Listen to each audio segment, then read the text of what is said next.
This is 5 on your side at 10. Focused on you. It wasn't an accidental shooting. Dalton was shot in the back of the head. More than a week ago, a 15-year-old boy was shot and killed after a gun went off inside a home in South St. Louis. Police called it an accident, but the teen's grandparents disagree. Good evening, everyone. Thanks so much for joining us. I'm Kelly Jackson. The controversial shooting happened in South City. Tonight, 5 on your side's Robert Townsend spoke with the young victim's family. He was an energetic kid. He was a good person. A devastated Dawn and Matthew Coster have many questions after the sudden death of their 15-year-old grandson, Dalton Piacek. We haven't gotten not a phone call from the police. Police say last Thursday afternoon they were called to this home on Missouri Avenue in South City to investigate a shooting. Witnesses told police Dalton was trying to load a gun when it fired and a bullet hit him. The 9th grader died at a hospital. His maternal grandparents say at the time of the shooting, a 14-year-old girl and a 17-year-old boy were also inside the home. Then the boy dropped his phone and his ID and ran. The girl stayed around. A St. Louis police spokesperson sent us an email saying more than a week later, that incident is still being handled as an accidental shooting. It wasn't an accidental shooting. Dalton was shot in the back of the head. Dalton couldn't bend his arm to shoot himself. That's because she says at the time her grandson, who was shot on the right side of his head, was recovering from a broken right elbow. Doctor said that that wasn't accidental. That wasn't self-inflicted. And we have not gotten a medical examiner's report. This is what the physician told me upon arriving at the hospital. On February 10th, the family will gather for a memorial and honor Dalton. Meantime, his grandparents say they won't stop until they find the answers they're looking for. If we don't start hearing something from the police, then I'm gonna turn it over to our attorneys. Robert Townsend, 5 on your side. Sadly, this is the family's second tragedy in less than a week. On Sunday, police found Dalton's uncle, Micah Coster, brutally beaten in a backyard in North St. Louis. He also died at a hospital. A man is facing murder charges in that case. Just hours ago, a woman was shot in the head in North St. Louis City. Police say it happened just before 5 tonight in North Vandevetter and Cote Brilliant. Officers found the woman, who they say was in her 30s, unconscious. She was pronounced dead at the scene. We will keep you updated as we get more information on the investigation. A St. Louis police cruiser was involved in a crash a few hours ago in South City's Carondelet neighborhood. It happened just before 6:30 on Minnesota Avenue. The front passenger side of the cruiser was damaged. One car was turned on its side.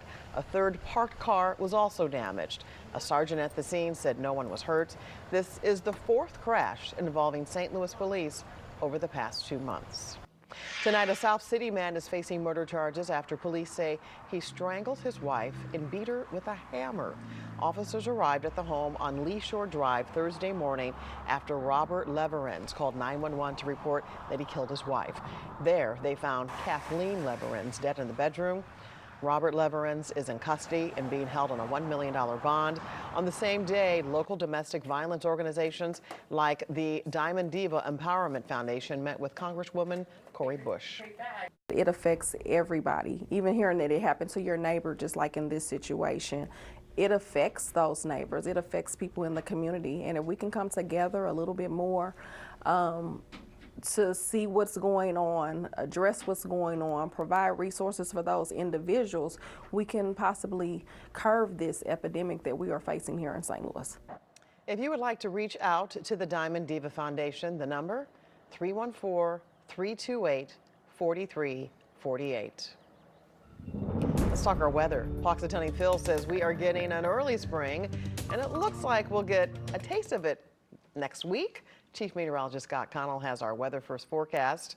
Scott, how accurate do you think the little guy really was? Well, you know, we don't talk really about the rodent's accuracy, but yes. At any point, it's all in fun. Yeah, we are going to be looking at warmer than average temperatures. We know that. Even today, despite the fact that we were rather gloomy this afternoon, we managed to be above average in St. Louis.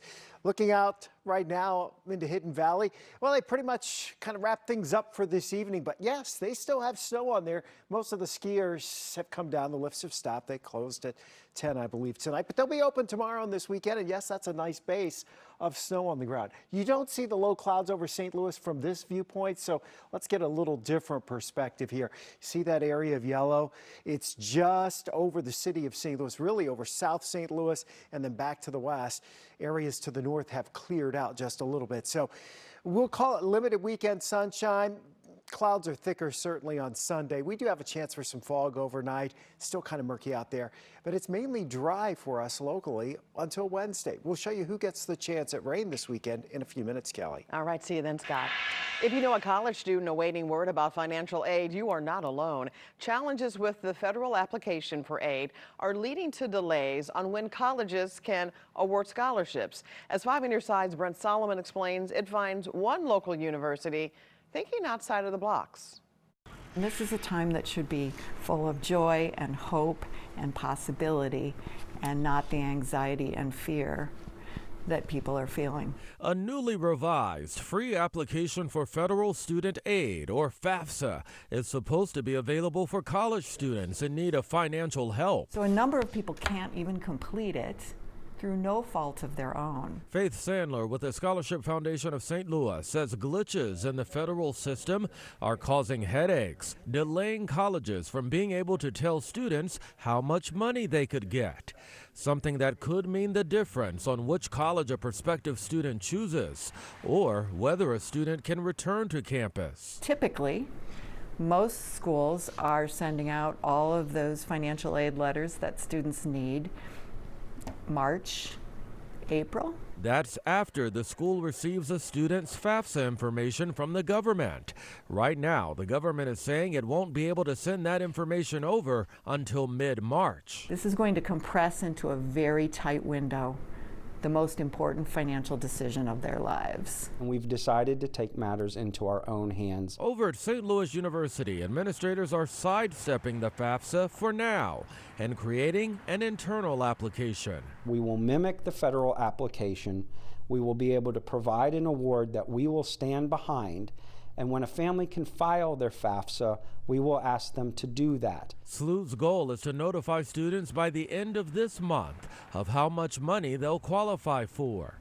Since not every school is doing this, families everywhere find themselves hoping they won't be left in the dark. For those students who cannot afford to pay the whole cost, this is everything. Brent Solomon, 5 on Your Side. And Sandler encourages students to be patient and stick with the process. Tonight, the University of Missouri and the University of Illinois are both responding to the FAFSA dilemma. You can read their responses on KSDK.com. American retaliatory strikes in the Middle East have begun. Today, the U.S. launched attacks on more than 85 Iran-backed targets in Iraq and Syria. They included control and intelligence centers and weapon storage facilities. All this came just hours after President Biden and the First Lady received the remains of the 3 fallen soldiers killed in a drone attack in Jordan earlier this week. The fallen sergeants, 46-year-old William Rivers, 24-year-old Kennedy Sanders, and 23-year-old Breonna Moffett. Sanders and Moffett were promoted to the rank of sergeant after their deaths. Jefferson County Police are on the lookout for expired tags, what's causing the crackdown, and how they're cutting drivers a little slack on their legal fees. Jefferson County Police are cracking down on expired license tags, saying they can be signs of other issues. The enforcement plan started today and will last through the end of the month. According to Captain Brian Taylor, an outdated tag can be a sign the driver hasn't kept their insurance up to date either. But there's some good news. Drivers who are pulled over by a Jefferson County Sheriff's deputy may be eligible for an amnesty voucher. That would cover some of the fines and court costs for having expired tags. The amnesty program only lasts through the end of the month in Jefferson County. Let's check in with Chief Meteorologist Scott Connell again. It's the weekend. How's the weekend shaping up, Scott? Yes, well, you know, you were talking about Punxsutawney Phil earlier, so we go down to Deloge here, and this is a skipper, I believe. That's Dylan's stuffed, faux groundhog. And he did see his shadow today, and that's because the clouds south and southwest of St. Louis were much less prevalent than in the metro area. Our daytime high in St. Louis was 45, but you weren't far from springtime weather just to our south. Farmington at 64, Cook Station and Centerville both topping out at 72 degrees this afternoon. It was all because of this low cloud cover that drifted in from the east and never really moved out of St. Louis until just within the last hour. And it's still over southern parts of the city and out towards the central west end. And that clearing line has just moved through Lambert in the last hour or so. If you are flying and have a trip to the West Coast, keep in mind there will likely be flight delays going into this weekend. It's going to be really stormy out there. 39 degrees. It's our current temperature. That's a degree above our low this morning at 38. 51 was a high just after midnight. Again, we were in the mid 40s today. So that front's down to our south. Winds are out of the east right now. The focus for really active weather all to our west and to our southwest. You see this system. This is the wave that came into California yesterday, and now it's pushing in across Texas and Oklahoma while more active weather is coming into California. An unusual pattern for us weather-wise, that as long as we don't have the low clouds early tomorrow morning around St. Louis, we'll end up seeing some sunshine tomorrow, especially from the metro area to the north, with the thicker cloud cover staying off to our west and southwest. That should get us back into the 50s, once again making a big assumption that we don't have the low clouds. You saw what it did today, keeps your temperatures down. Now, as we head into late tomorrow night, that rain that's out to our west and southwest, it's essentially pivoting around Joplin. So it's kind of doing a little twist here. That means our southern counties have a chance for some light rain as we head into Sunday morning, and then it'll diminish Sunday afternoon. The clouds start to thin out Sunday night, and that'll set us up for a pretty quiet week ahead, at least the first half of it. As far as your rainfall from Saturday into Sunday, again, the focus is well west and southwest of St. Louis. Light amounts here, maybe a tenth to perhaps a quarter of an inch, but it should stay out of St. Louis as we head through the weekend. And again, not a bad weekend. Clouds ought to be thicker on Sunday. Again, we make that assumption, Kelly, and I hate to, put the asterisk in there for tomorrow, but if the low clouds hang tough, it's like today. We can't hardly get out of the 40s, but I think it'll be a little bit brighter for us tomorrow. Monday and Tuesday look bright, 60-ish. By Wednesday, Thursday, and Friday. Glorious. Unbelievable for February. It is. All right. It is time for 5 Minute Sideline with Holden Karicki and Andy Crawl.